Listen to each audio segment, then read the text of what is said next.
thanks Marco for its introduction. And first of all, I also want to thank the organizers for this great conference. It was a really nice week, many interesting talks.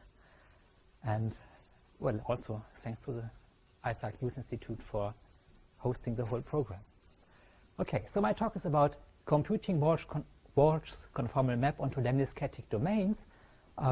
Joint work with Jörg Liesen and Mohamed Nasser. I guess many of you will know him from the first workshop and other conformal mappings. And basically we will see how the two pictures below are related by a conformal map. Okay, so let's start. We'll always start with a compact set, which will be the white letters in the picture. No isolated points, so no technical trouble. And you will map the complement K, so the outside with the blue and red lines.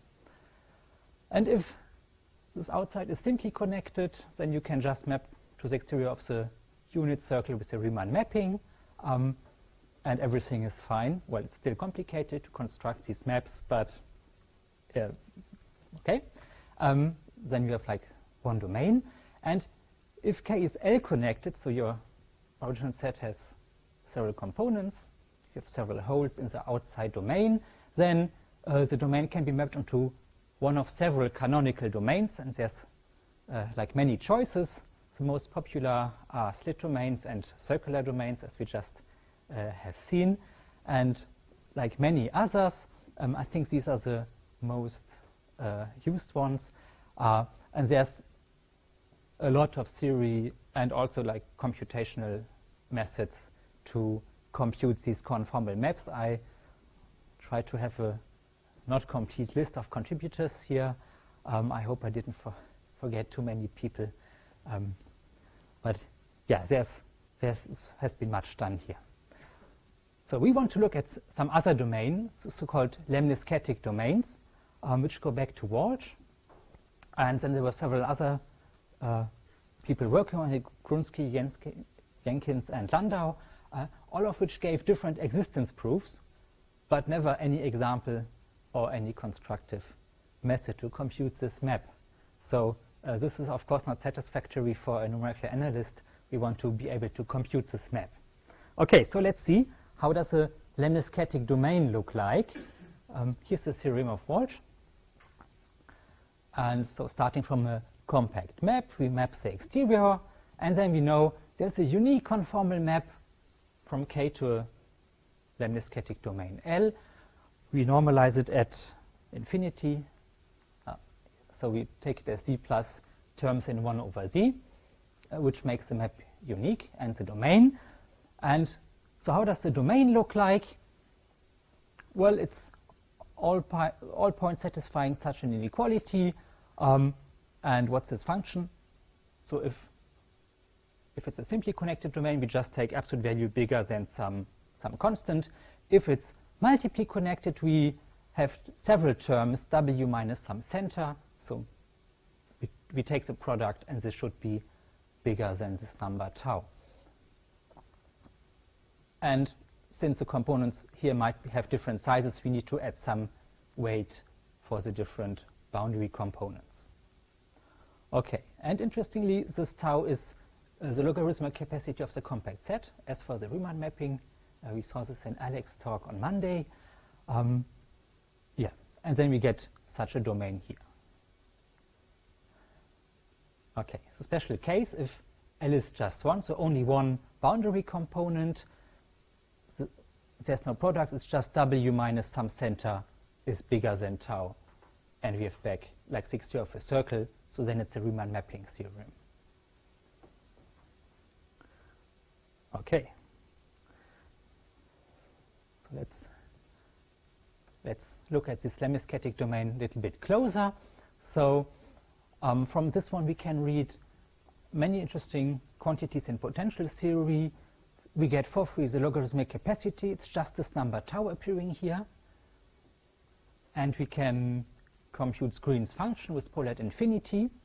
It's for the lemniscatic domain, it's just log of this function u of this product here minus log tau. There it is.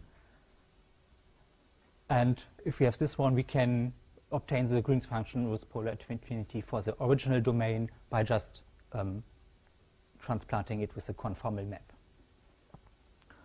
And if you do polynomial approximation or analysis of CG or GMRS, you usually encounter polynomials normalized in some point, and with this is associated the asymptotic convergence factor. So you look at the min-max problem over the polynomials normalized at some point, and this can also be obtained from the Green's function and so from the lemniscatic domain and lemniscatic map. All right. So let's see. Now we want to compute this conformal map and lemniscatic domain, and we will assume the following. So the boundary of the domain consists of Jordan curves, gamma 1 to gamma L. We'll assume them to be smooth for the theory. So we parameterize from 0 to pi, periodic and C2 smooth, and we will collect, just for notation, the overall parameterization from some domain J, basically disjoint union of these intervals to the boundary. Okay, and then the first algorithm to compute this lemniscatic map goes back to a paper of Nasser, Liesen, and myself. And basically, we do the computation in 3 steps. Step 1 is we determine the exponents and the logarithmic capacity tau. Step 2 is we compute the centers aj and the boundary values of the map. And then once you have the boundary values of the map, we get the conformal map everywhere, either by Cauchy's integral formula, as we have already seen many times during this week, or by rational approximation, as Nick advocates at the moment. And we will have to try that out. For now, we use the Cauchy integral formula. Okay, let's have a closer look at the first 2 steps. Okay, I know it's Friday evening, so I will not give too many details, but just an idea what's going on here, and then we will see some examples. Okay, so everything starts, we reformulate the mapping problem as a Riemann-Hilbert problem, also much discussed this week.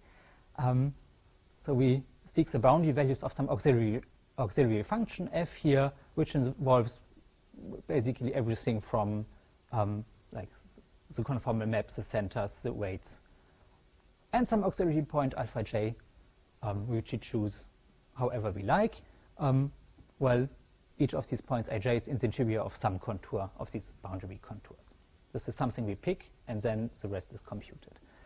Okay, and so this leads to a boundary integral equation with a Neumann kernel. So this is this function here with this integral operator.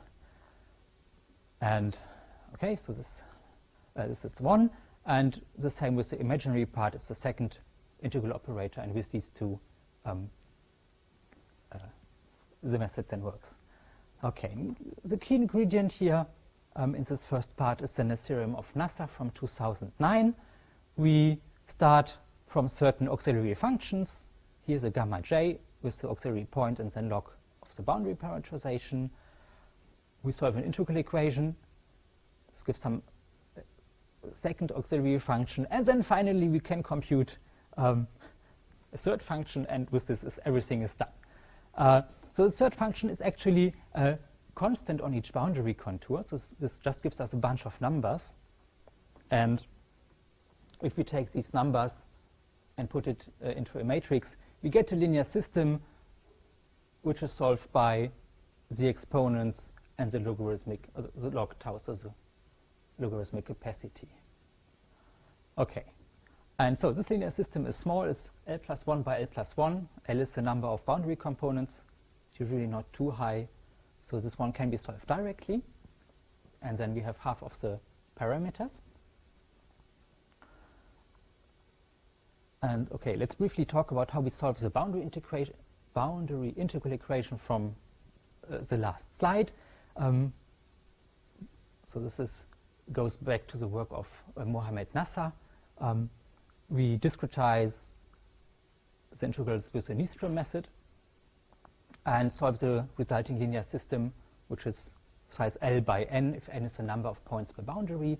this one is large. We nevertheless solve it with full GMRS, no preconditioning, nothing, but it converges quickly in every example we tried so far, usually 15 to 50 steps. And it's something that has been observed by many other people, and Greenbaum, and yeah, I guess many other people working with these integral equations. Okay, we don't know why. We think it's because most eigenvalues are close to 1, but we all know this is not a rigorous explanation for fast convergence of GMRS. Okay, anyway, this works great. So we just use this. And when setting this up, we can use the fast multipole method for computing these integrals, discretized. Okay, one advantage of using the Nasser method, we can extend the numerical parts of our method to domains with corners. We so piecewise smooth with corners, no cusps. And how do we do this? So if everything is smooth, we use usually an equispaced discretization points in 0 to pi. And if we have corners, we use a graded mesh, which means we cluster half of the points towards the corners. And this tricks the method into thinking that it's a smooth boundary, and then it still works. Okay, that's step 1. And as a byproduct, we obtain a fast and accurate method to compute the logarithmic capacity of a compact set. It's just this,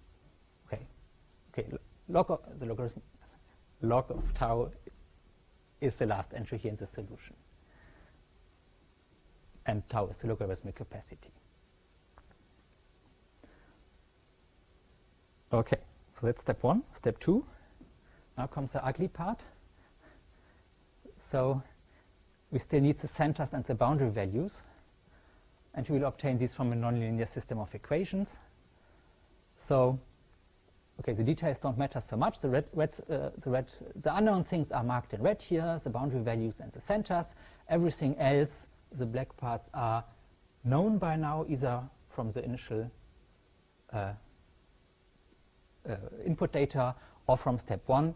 So the black part is known. This equation and some other equations here. And now we discretize everything. So we discretize the boundary to be, choose points ti, and then. Okay, so on each boundary component we choose n points. In total we have n times l points, and get n times l equations from the first one, and discretizing the integral gives one more equation here, L times. So we get L times n plus 1 nonlinear equations for the boundary values and the centers, which we solve with Newton's method. So it's quite fitting for the Isaac Newton Institute.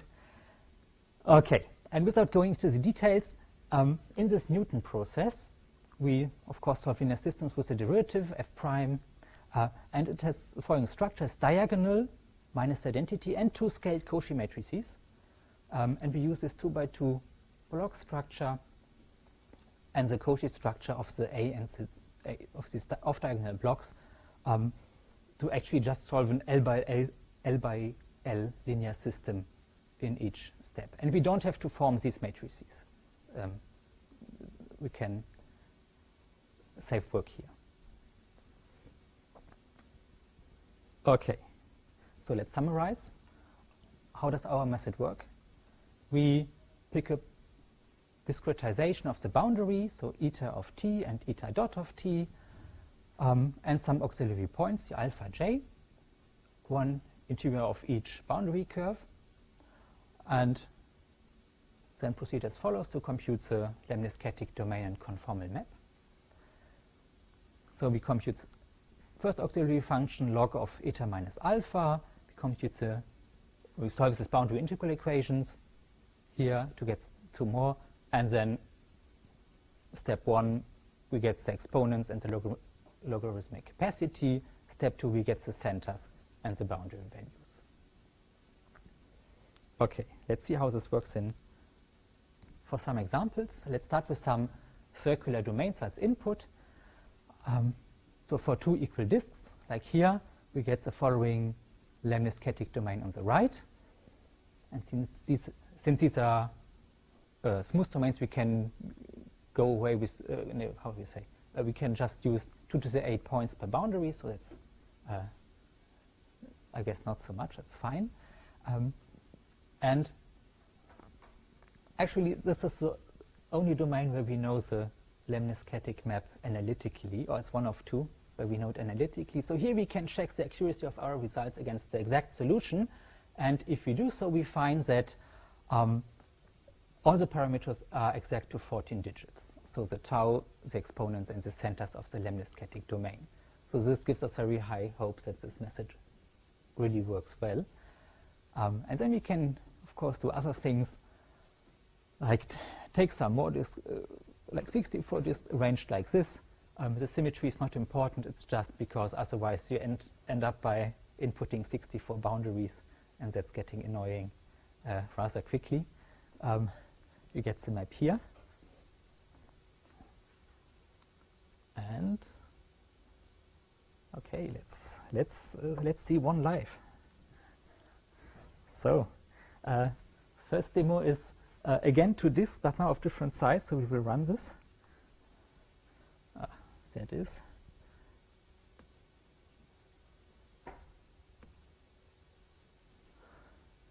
So on the left we have these two disks, one radius r, the other radius r half, and then we get the lemniscatic domain on the right. So, and okay, let's try to make the circles be a little bit closer by enlarging the radius, and so this still works. So on the right it looks as if they would be touching. We can zoom in a little bit.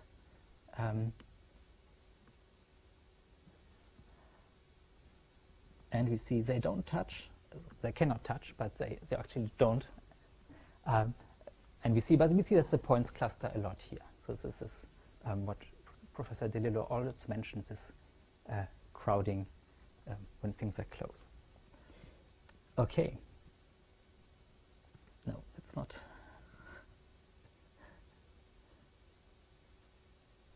So, and as I said before, we can include corners by tricking the method with a graded mesh. So something like this works also fine. 1 disk and 2 half disks. We get the lemniscatic domain on the right. And where's the cursor? Yeah. And so let's see one more example before we move on. So this one takes a little bit longer because and here we see the Newton iteration in action, which computes step by step the approximation of the boundary of the lemniscatic domain. Okay. Now this takes a little bit longer than before because the stats that you will see as soon as it finishes. So they are analytic curves, but the parameterization, so let's see. This breakfast set with several croissants. Or if you are German, you would say these are Bratwurst sets. So what happens here? When you parameterize the boundary by the formula that you have for it, this inner boundary is not well resolved, like this inner arc. So you need many points to get this well resolved. Or you could parameterize in a different way. But it works nevertheless like this. Okay, so then let's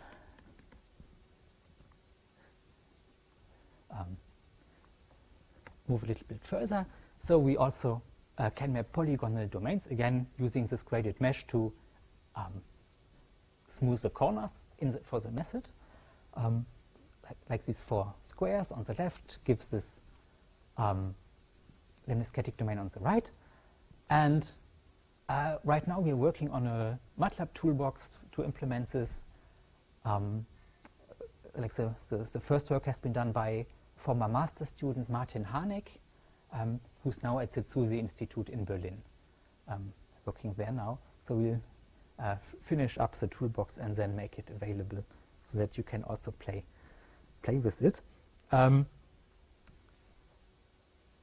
Of course, the main difficulty is in Newton's method to have a good initial point, good starting point for the method so that you will converge to what you actually want. And that's right now the last thing that we need to really fix before it can go live. Let's try it out nevertheless. Okay, too many windows.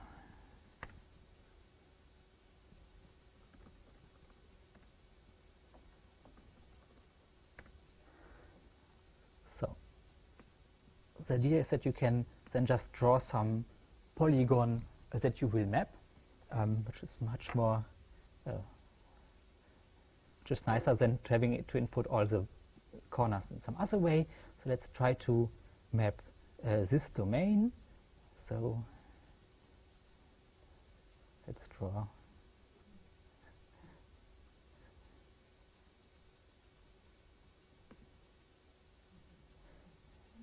Yeah, you guess what it will be. So let's see if this works with the initial point. Yesterday I made 2 successful drawings, and there it is. And it was successful. We have a nice lemniscatic domain out of the original domain. So yeah, well, so then you can play as much as you want with it. Right. Okay, and just in case this would not succeed, there's a backup, more or less the same, but you never know. Right, and with that we're at the end of my talk. So let's recall. So Walsh map onto a lemniscatic domain gives you several things for free, like the capacity of your original compact set, the Green's function, and yeah. Right, we can deal with smooth boundaries and with corners by using this graded mesh. And what I did not emphasize, we don't need any symmetry on our domain, and we don't need any convexity or whatever on the boundary components. So this works as is. And as an outlook, which was actually my reason why I was looking into this map in the first place, is if you recall the talk of Alex Townsend from Monday, he used Faber polynomials. And how do you get Faber polynomials?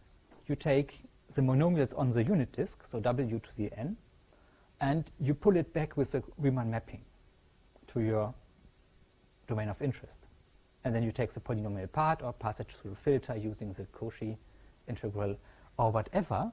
And this way you can generate polynomials that are good for approximation on your compact set. And the same works if your compact set is disconnected, say has L components.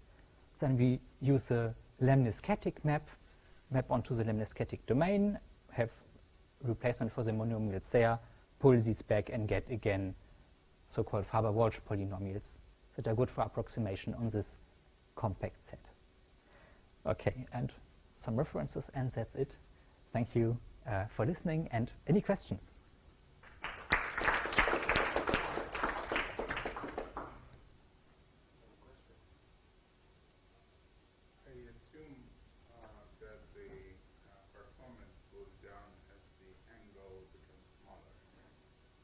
I think so. Oh, we didn't try it out yet, but we will try.